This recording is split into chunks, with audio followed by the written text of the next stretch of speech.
सोचिए कि आप ये माहौल बदलने के लिए अपने आप को क्यों पेश नहीं कर रहे। यहां पे तमाम जमातों के लोग बैठे हैं। मेरा एक सवाल है, सूद हराम है कि नहीं? सारे मुसलमान हैं, कलमा पढ़ने वाले हैं, जिसको यकीन है वो हाथ खड़ा कीजिए। सूद हराम है कि नहीं? हराम है। सूद चलाना अगर हराम है तो सूदी निज़ाम मईशत के मुताबिक सूदी निज़ाम सियासत और सूदी निज़ाम हुकूमत को चलाने के अंदर तावन करना भी हराम है कि नहीं?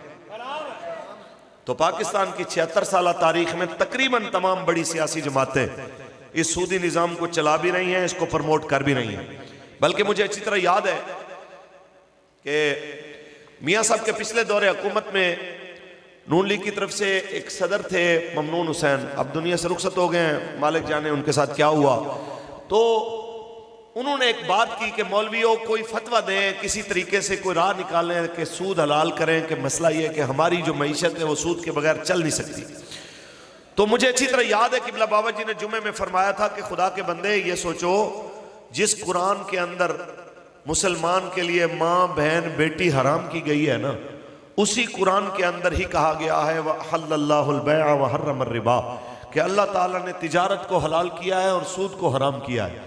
तो सारी कायनात में से औरतें ख़त्म हो जाएं, फिर भी गैरतमंद मुसलमान कभी ये नहीं कहेगा कि मेरी बेटी बची है तो आप मुझे इजाज़त दे दें कि जनाब आला मैं इससे निकाह कर लूँ, या मेरी माँ बची है तो इजाज़त दे दें मैं माँ से, बहन से, फूफी से, खाला से निकाह कर लूँ, क्योंकि कुरान ने उसको हराम करार दिया है। इसी तरह पूरी दुनिया के सारे स्टाइल ख़त्म हो जाएं तो आप मुसलमान कभी ये पसंद नहीं करेगा कि उस सूदी निज़ाम को प्रमोट करे जिस निज़ाम को मेरे नबी ने हराम करार दिया है। तो हम आपसे ये तकाजा करते हैं कि 76 साल में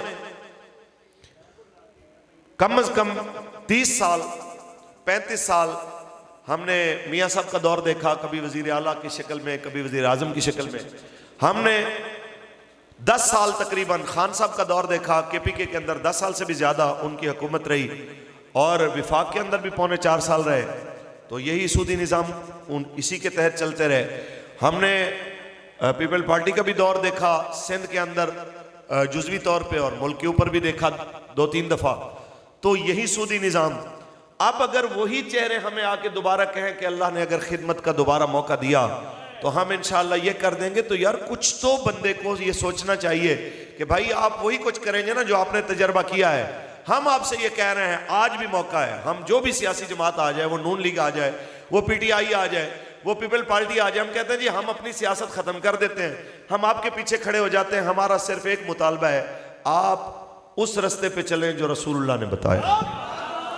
हम कहते हैं जी हम आपके मुकाबले में उम्मीदवार भी बिठा देते हैं, हम आपके साथ खड़े हो जाते हैं, आपके नारे लगाते हैं, लेकिन खुदारा उस निज़ाम की बात कीजिए जो निज़ाम नबी रहमत सल्लल्लाहु अलैहि वसल्लम लेके आए। फिर हमें ये कहा जाए कि मौलवियों ने ये सियासी शुरू कर दी, सियासत और है, मजहब और है। ये याद रखिए, ये मुसलमान की बोली नहीं है कि सियासत और है, मजहब और है।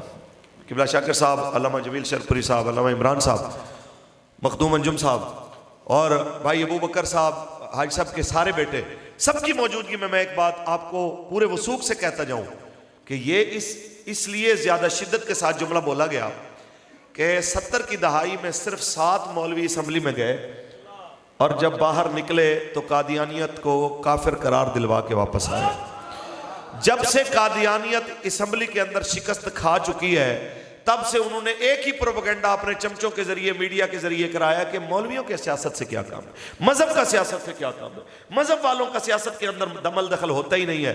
तो मैं उन्हें कहना चाहता हूं कि रसूलुल्लाह ने हुकूमत की है कि नहीं की?